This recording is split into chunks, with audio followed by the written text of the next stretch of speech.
I think that the idealistic 1985 is false. I think the idealistic 1955 is true. The 85 is pretty realistic. There's trash in the streets. They're trying to save monuments from being bulldozed. I feel like the 80s was very much all about bulldozing down places, building them all.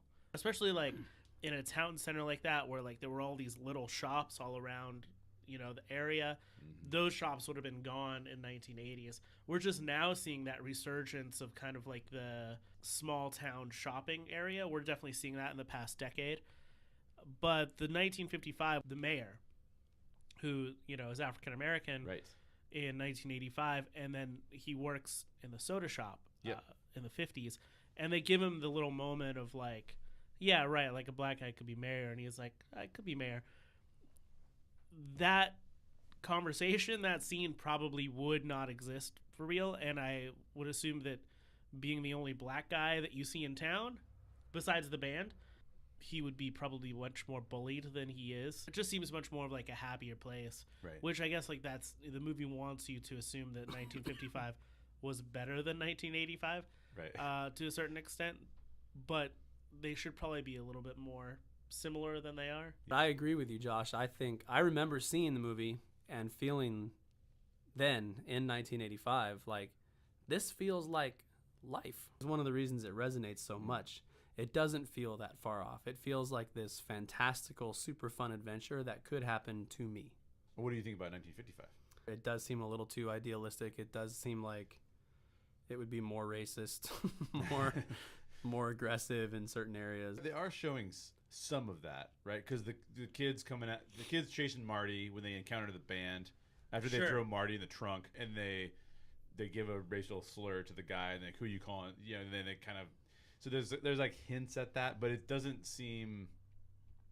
It seems like, oh, you darn bullies. Like, it doesn't seem like this is like pervasive. It seems like, oh, well, just those kids are doing that. That like initial shot into Hill Valley, you see like, I always think of like the kid with like the springs on his shoes, and he's just like hopping through the park, like no parent, nothing. It's just like just a kid hanging out in the park. Kids playing hopscotch and stuff. Like everybody's like shopping. It seems like every shop owner is just like, hey, well, like how's it going? And that city, even though it was still a small town, that city was far too big for like everybody to be like, hey, Johnny, what's going on? Like, right. Yeah, you need, you're normal. Yeah. That wasn't happening. The 1980s, all the families were like full house families.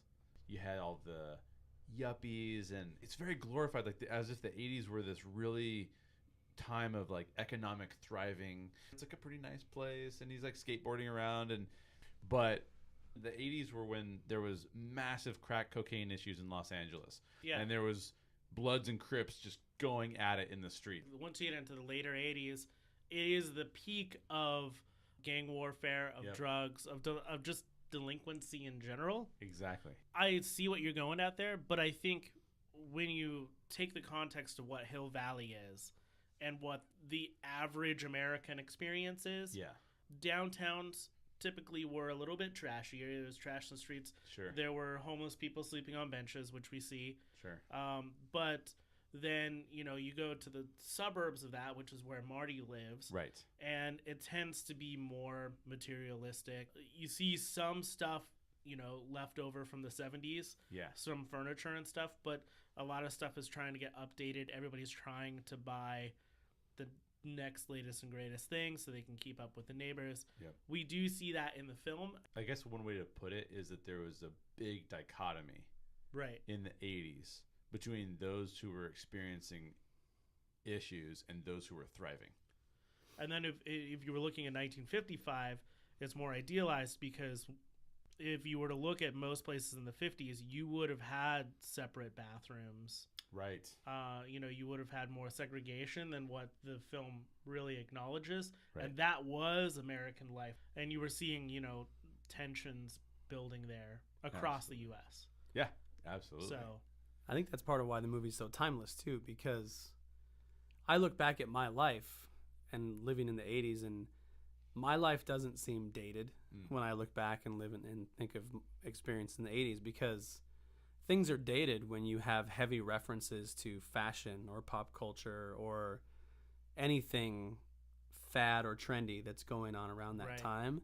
And this movie doesn't do that. It doesn't it wasn't heavy on all that stuff that was going on then. It was just focusing on characters in the town. That's very true. Which I think is part of why it feels so true.